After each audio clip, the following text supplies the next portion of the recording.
علي امین ګنډاپور وایي موږ ملک له چې دی ارزانه بجلی او ارزان ګیس ورکو او هغه چې دی په موږ باندې دغه هر سره چې دی واپسي ګران نه خرڅوي وایي موږ په دې باندې مجبور یو چې موږ د هغونه ګران الو او زموږ بجلی چې ده د هغې هغه منافع هم موږ له نه راکوي له موږ چې کومې بجلی ورکړې ده نو په هغې کې ورته زموږ 2000 اربه روپۍ چې دي دا جمع شوي دي خو دې ته به زه 1 روپۍ چې ده دا به هم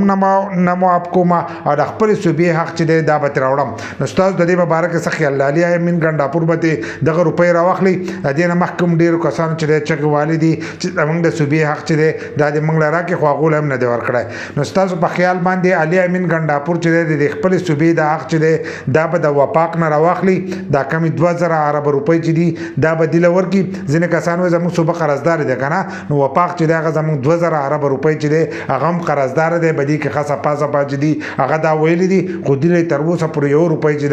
دا نه ده ورکړې